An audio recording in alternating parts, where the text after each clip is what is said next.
दोस्तों नमस्कार। जो दिखाई दे रहा है क्या वही सब होगा? जो सुनाई दे रहा है, जो टेलीविजन स्क्रीन पर रेंग रहा है, जो अलग अलग सर्वे के जरिए बतलाया जा रहा है, क्या वाकई राज्यों के चुनाव कुछ वैसे ही होने वाले हैं? क्योंकि बीते 20 बरस की राजनीति अगर अलग अलग राज्यों के भीतर आज की तारीख में आप टटोल कर देखेंगे तो ध्यान दें, सब कुछ बदल गया है। और हर राज्य के भीतर का चुनाव किसी लोकसभा चुनाव की तर्ज पर होने लगा है। सवाल यह नहीं है कि राज्यों के चुनाव के भीतर कांग्रेस और बीजेपी, दो बड़ी राष्ट्रीय पॉलिटिकल पार्टी के तमाम बड़े नेता आपस में टकराते हुए दिखाई दे रहे हैं, या फिर दोनों पॉलिटिकल पार्टी का विजन इस देश को लेकर क्या है, उनकी समझ क्या है, किस नीतियों के आश्रय दोनों को बढ़ना है, इस आश्रय राज्यों की राजनीति चल रही हो। मसला यह भी नहीं है। मसला तो पहली बार यह हो चला है कि कांग्रेस की पूरी राजनीतिक रणनीति बीते 20 बरस में बदल गई। इन्हीं 20 वर्षों में बीजेपी की अपनी रणनीति पार्टी के भीतर और संगठन को संभालने की रूपरेखा इस दौर में बदल गई। बीजेपी के छत्रप गायब हो गए, कांग्रेस के छत्रप नए तरीके से निकल कर आ गए। और राज्यों के चुनाव के भीतर बीजेपी का अगर कोई छत्रप नहीं है और अभी तक वहां के वोटर आदी थे कि किसे मुख्यमंत्री बनाना है, उसी चेहरे के आश्रय वोट दिया जाए, तो यह परिस्थिति भी एक झटके में बदल गई। इतना ही नहीं, बल्कि इस दौर में दोनों पॉलिटिकल पार्टी की नीतियां जो इस देश के किसान, मजदूर, आदिवासी और दलितों को प्रभावित करती है, उन्हीं को लेकर यह चुनाव है। और शायद शहरों में गूंज चुनाव को लेकर ज्यादा है, शहरों में गूंज सर्वे को लेकर ज्यादा है, और न्यूज चैनलों की पहुंच और पकड़ भी शहरी मिजाज को अच्छी लगती है। तो क्या वाकई राज्यों के भीतर जो हलचल है और जमीनी तौर पर वहां की राजनीति इस दौर में वहां के उस किसान, मजदूर, दलित, आदिवासी, उनके जरिए जिन परिस्थितियों को जीना चाहती है, क्या वह सब कुछ कांग्रेस जो सोच रही है वैसा होगा, या बीजेपी जो सोच रही है वैसा होगा? क्योंकि 2018 में इन तीनों राज्यों में कांग्रेस जीती थी। शहरी गुस्सा मध्य प्रदेश के भीतर बहुत ज्यादा है, कुछ ग्रामीण इलाकों में भी है कि हमने कांग्रेस को जिताया और बरस भर के भीतर सत्ता पलट गई, और वह भी खरीद फरोख्त से। वह गुस्सा अंडर करंट है, और इसीलिए मध्य प्रदेश के भीतर का हर सर्वे और हर बहस इस बात को लेकर टिक रही है कि जाहिर तौर पर कांग्रेस वहां जीतेगी, क्योंकि जीतने के बाद भी उसे सत्ता नहीं मिली।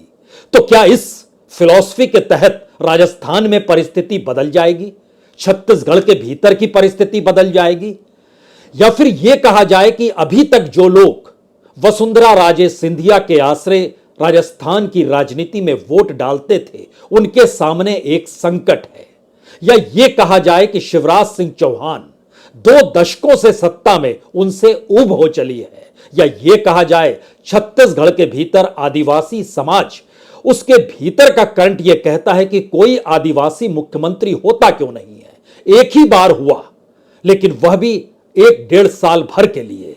उसके बाद तमाम राजनीतिक दलों ने अपने अपने तरीके से लुभाया, लेकिन 2018 की जीत तो बहुत साफ कहती है, कांग्रेस ने जो सुरक्षित सीटें हैं वहां पर बड़ी रेस के तौर पर बड़ी जीत हासिल की, और बीजेपी बहुत पिछड़ गई।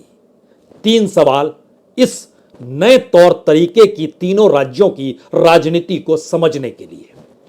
पहला सवाल, जब बड़ी तादाद में वोटर आदिवासी हो, ग्रामीण जीवन का मजदूर और किसान हो, और इन परिस्थितियों में जब आप ओबीसी की लड़ाई इस देश के भीतर में लड़ रहे हो, और ऐसे में ओबीसी का वोट बैंक इन 3 राज्यों में कितना असर डालेगा या कितना बिखरेगा, उससे हटकर सुरक्षित सीटों के परिणाम ही सत्ता तक ला सकते हैं किसी भी पॉलिटिकल पार्टी को। यह पहला सवाल है।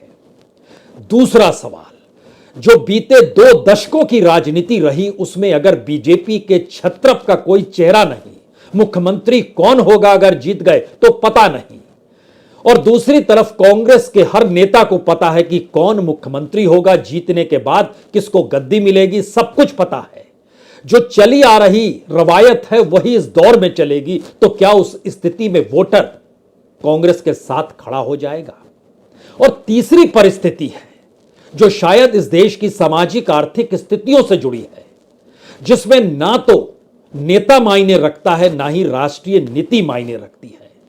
लेकिन प्रधानमंत्री मोदी अगर सीधे तौर पर इन 3 राज्यों में कांग्रेस के तीनों छत्रप जो चेहरे के तौर पर मौजूद हैं, निशाना अगर उन पर साधते हैं, तो क्या यह मान लिया जाए कि यह प्रधानमंत्री मोदी का फाइनल मैच है?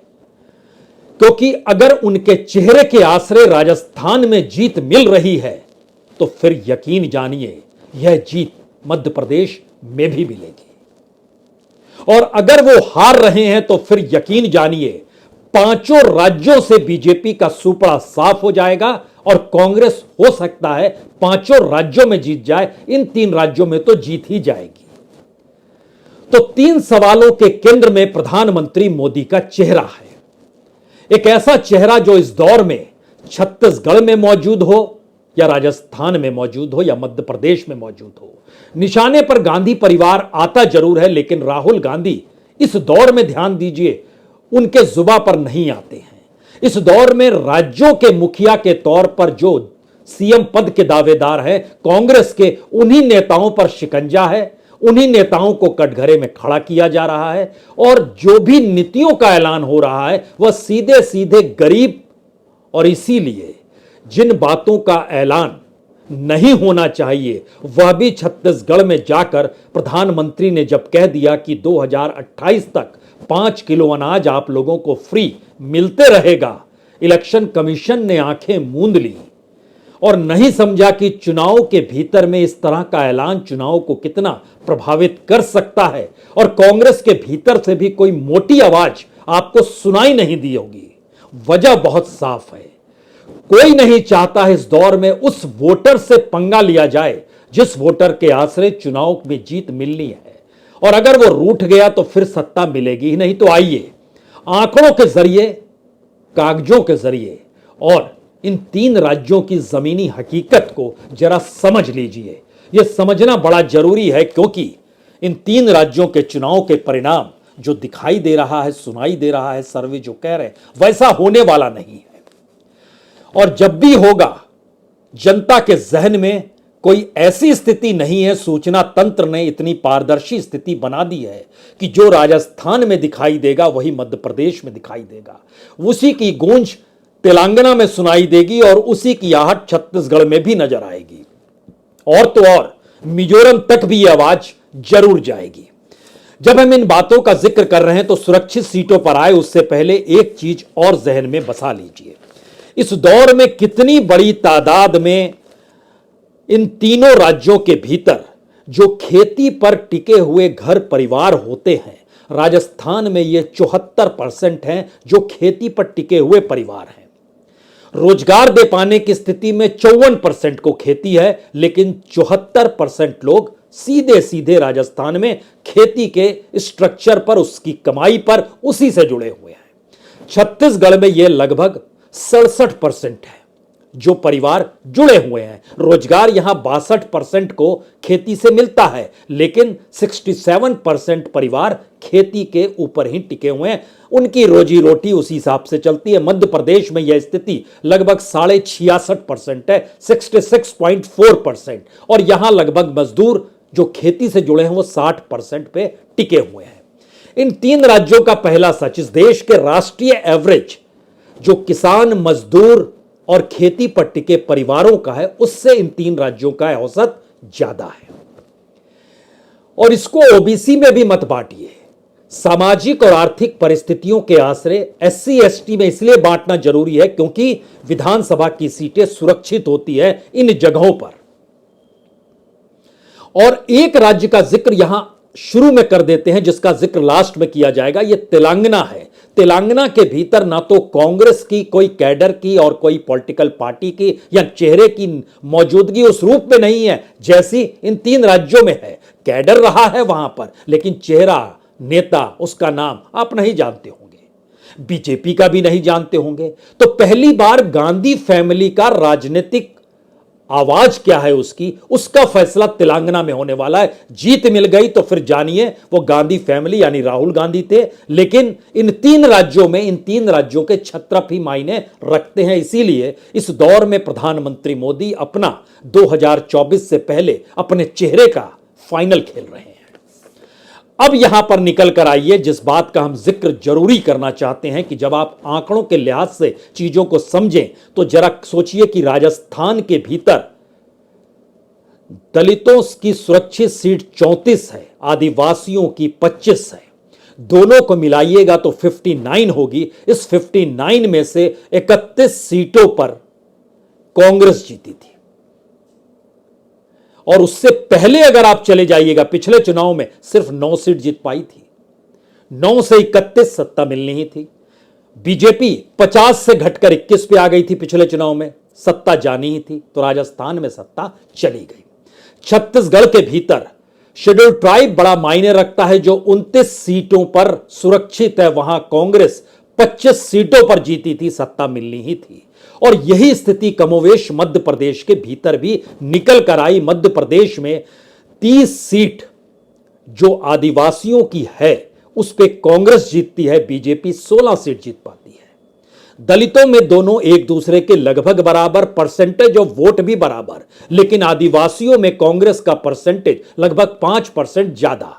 47 सीटें शेड्यूल ट्राइब की, जिसमें 30 सीट आदिवासियों की जो सीट है उसमें 30 कांग्रेस जीतती है।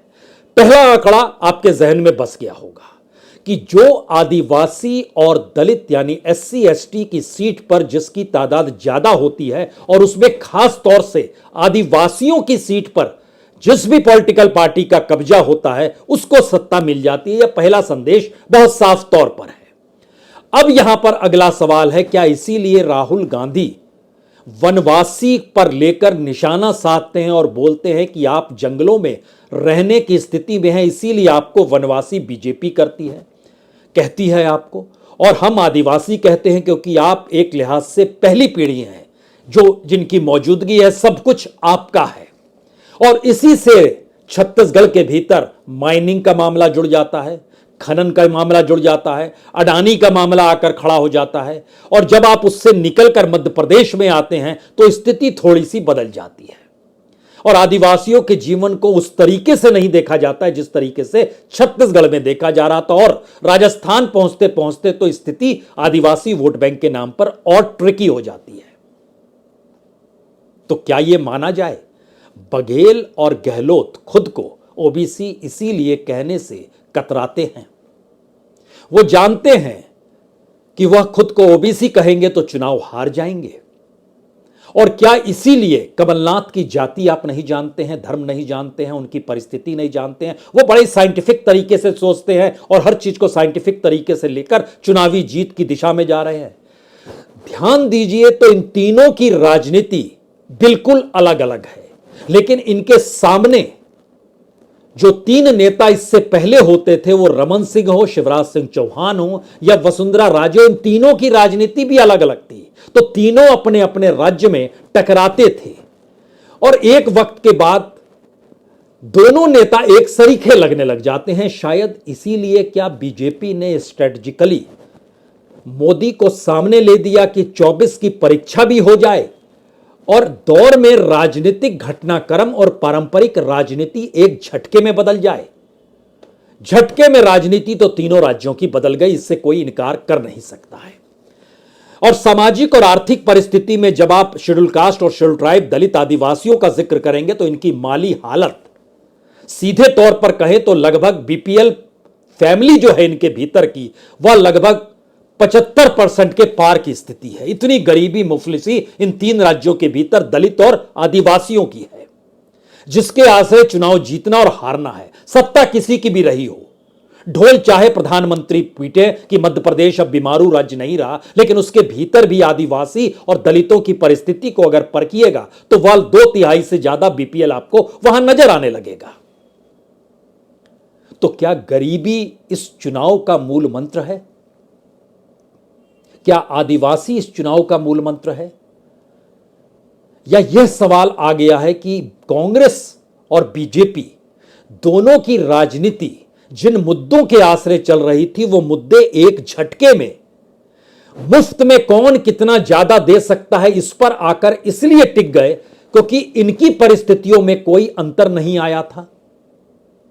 और अगर इनकी परिस्थितियों में अंतर नहीं आया था और कौन ज्यादा मुफ्त में दे सकता है, अगर राजनीति इस दिशा में चली जा चुकी है, तो फिर इसकी कौन गारंटी लेगा कि आने वाले वक्त में कौन कहीं ज्यादा मुफ्त देने की स्थिति में आकर खड़ा ना हो जाए। तो क्या केजरीवाल को जो वोट मिलते हैं उसमें मुफ्त देना जो दिल्ली से शुरू किया, उसका प्रचार प्रसार उन जगहों पर इसीलिए है और वो अपने कैंडिडेट को इसीलिए खड़ा करते हैं, इसीलिए वो किसी से मेल मिलाप करना नहीं चाहते हैं। वो जानते हैं कि उनकी अपनी पॉलिटिकल लाइन बिल्कुल शानदार है और उसी का प्रचार प्रसार हुआ जिसको दूसरे पॉलिटिकल पार्टीज ने आत्मसात कर लिया।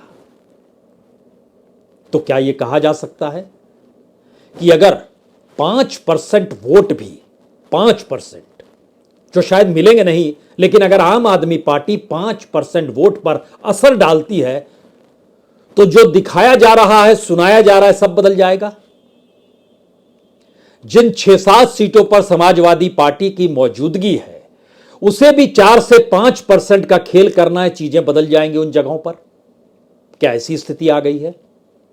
या इस दौर में एक चीज बीजेपी ने मान ली या मनवा दी गई, एक रणनीति मोदी और अमित शाह ने अपना ली या अपनानी उनकी मजबूरी थी, और कांग्रेस के सामने इन छत्रपों के आगे या पीछे चलने के अलावे कोई रास्ता नहीं था, क्योंकि मध्य प्रदेश के चुनाव में सब कुछ कमलनाथ का है।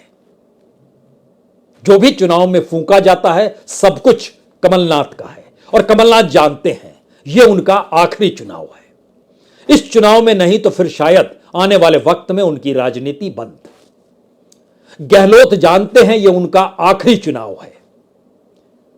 गहलोत अपने हिसाब की राजनीति करते हैं, अपने हिसाब से राजनीति करते हैं, इसीलिए हाईकमान के लोग भी उनके दरवाजे से लौट जाते हैं। कमलनाथ की रणनीति उनके मुताबिक चलती है। एक बघेल है जो दिल्ली के साथ हैं, दिल्ली के बाद हैं, दिल्ली के अनुकूल हैं, क्योंकि छत्तीसगढ़ के भीतर 2 ध्रुव और भी गाहे बगाहे चमक सकते हैं। उसमें चाहे तम्रध्वज साहू का नाम ले लीजिए, चाहे टीएस सिंहदेव का नाम ले लीजिए, और सभी अगर एकजुटता के साथ इस रूप में ना दिखाई दे या लॉलीपॉप सीएम की कुर्सी का सबके साथ ना हो तो चीजें वहां बिखर जाएंगी, या बघेल भी अपने तौर पर गहलोत या कमलनाथ में खुद को बदल लेंगे। कांग्रेस के भीतर यह बिल्कुल नई राजनीति है, जिससे 2-4 कांग्रेस संगठन से जुड़े लोग जो इन राज्यों में बूथ पर बैठेंगे, जिले दर जिले, गांव दर जिले और पंचायत दर पंचायत प्रचार करेंगे, उनको समझ में आ गया है कि आखिर नेता ही महत्वपूर्ण है।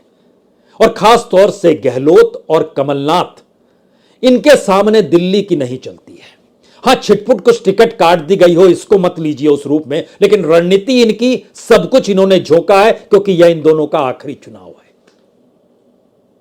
जैसे पंजाब में कैप्टन आखिरी लड़ाई लड़ रहे थे और दिल्ली ने मान लिया कैप्टन हारे चाहे जीते, पंजाब पास में रहे या ना रहे, लेकिन अब दिल्ली को अपने तौर पर खड़े होना होगा। तो क्या यह परिस्थिति राजस्थान को लेकर भी है, जो कांग्रेस के भीतर चीजें चलती हैं?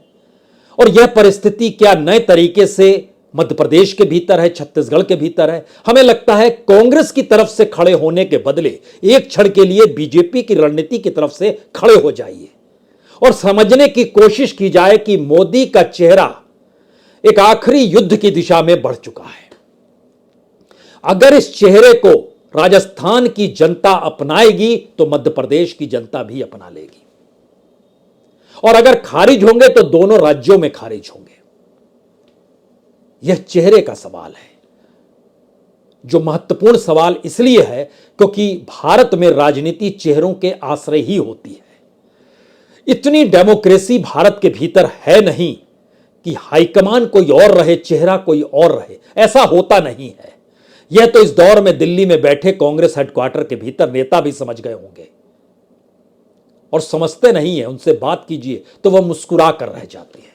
वो जानते हैं हर दिन मल्लिकार्जुन खड़गे अगर आते हैं, बैठते हैं, लोगों की आवाजाही रहती है, मिलते हैं, लोग जाते हैं, अलग अलग जगहों से आते हैं, लेकिन जिस दिन राहुल गांधी आते हैं उस दिन कांग्रेस हेडक्वार्टर के दरवाजे के भीतर आप घुस नहीं सकते हैं। ये कौन सी परिस्थिति है? और राजनीति का यह मिजाज कांग्रेस के भीतर अगर रेंग रहा है तो कमोवेश ऐसी ही स्थिति तो बीजेपी हेडक्वार्टर में भी जब प्रधानमंत्री मोदी पहुंचते हैं तो भीड़ तो सड़क के बाहर तक आ जाती है। यह राष्ट्रीय मैसेज है और वही राष्ट्रीय मैसेज पहली बार राज्यों की राजनीति में अपने दमखम को अपनाने के लिए उतर चुका है। और प्रधानमंत्री मोदी ना कहिए बल्कि बीजेपी के सबसे बेहतरीन प्रचारक के तौर पर नरेंद्र मोदी की मौजूदगी, ध्यान दीजिए, बघेल निशाने पर क्यों है? जबकि राष्ट्रीय राजनीति के भीतर बघेल की क्या हैसियत, लेकिन बघेल छत्तीसगढ़ का मतलब बघेल है। कमलनाथ निशाने पर मध्य प्रदेश में क्यों है? क्योंकि मध्य प्रदेश का मतलब कमलनाथ है, कांग्रेस नहीं है। और राजस्थान के भीतर भी कांग्रेस का मतलब नहीं, गहलोत का मतलब है। और अब तो लोग सचिन पायलट को भी भूलने लगे। और जिस राजनीति पर सवार होकर हर कोई चल रहा है उसमें हर कोई भूल गया कि सामाजिक आर्थिक स्थिति एक दिन में फ्री का ऐलान करने से नहीं बदलती है। क्योंकि जिस समुदाय और जिस पिछड़ेपन का शिकार दलित और आदिवासी, जो हाशिए पर उसकी मौजूदगी, गांव दर गांव अगर घूमिएगा तो उनकी बस्तियां कहां रहती है ये बताने की जरूरत होनी नहीं चाहिए। तो जमीन के भीतर की कंपन उस राजनीति से अभी भी दूर है जो राजनीति टेलीविजन स्क्रीन पर रेंग रहा है। और शायद इस 5 राज्यों के चुनाव परिणाम और खास तौर से इन 3 राज्यों के चुनाव परिणाम राष्ट्रीय पॉलिटिकल पार्टी बीजेपी या कांग्रेस किसी एक के सामने 24 से पहले इतना घना अंधेरा पैदा करेंगे कि वह सोच भी नहीं सकता होगा। और अगर नरेंद्र मोदी जो बीजेपी के श्रेष्ठ प्रचारक हैं उन्हें लगता है कि नहीं ये 5 राज्य अलग और 2024 का लोकसभा चुनाव अलग, तो यह उनकी भूल होगी। और शायद उनकी यह भूल इसलिए नहीं क्योंकि वह समझ चुके हैं, इसीलिए अपने ही चेहरे को दांव पे लगाने से वह हिचके नहीं, जानते समझते हुए कि अब उनका चेहरा चूक रहा है। और कांग्रेस भी इस परिस्थिति को समझ गई कि उनके अपने छत्रप दिल्ली हाईकमान से ज्यादा ताकतवर नहीं बल्कि अपने अनुकूल राजनीति की बिसात बिछाते हैं। तो फिर उसने भी चुप्पी थाम ली, यह सोचकर चुनाव परिणाम के बाद की परिस्थिति देखी जाएगी। और इन 5 राज्यों के ध्रुव को अगर देखिएगा तो सबसे ज्यादा घबराहट उस इंडिया के भीतर है जिसे लगने लगा है कि अगर 5 राज्यों के भीतर कांग्रेस जीत गई तो कांग्रेस धीरे धीरे 2024 की दिशा में अकेले बढ़ेगी। क्योंकि एनडीए और यूपीए के काल में एनडीए के साथ जब मोदी नहीं थे, कौन किसके साथ किस रूप में किस मौके पर खड़ा था और राज्यों की राजनीति के भीतर कैसे इंडिया के साथ कांग्रेस का टकराव है, यह कोई छुपा हुआ नहीं है, सब कुछ आंखों के सामने है। तो आखिर का सबसे बड़ा सवाल जो सोच रहे हैं शहरी मतदाताओं के बीच घूमकर, जो सोच रहे हैं ओबीसी का नारा लगाकर, जो सोच रहे हैं फ्री का ऐलान करके, यह तीनों परिस्थितियों से इतर इन 3 राज्यों के भीतर आम वोटर के जहन में 2 ही सवाल है।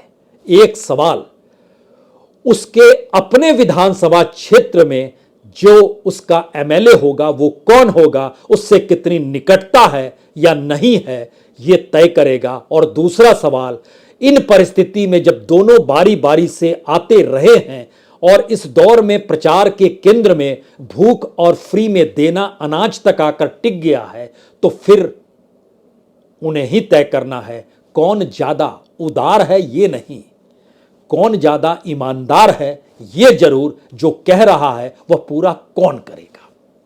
बहुत बहुत शुक्रिया, बहुत बहुत शुक्रिया।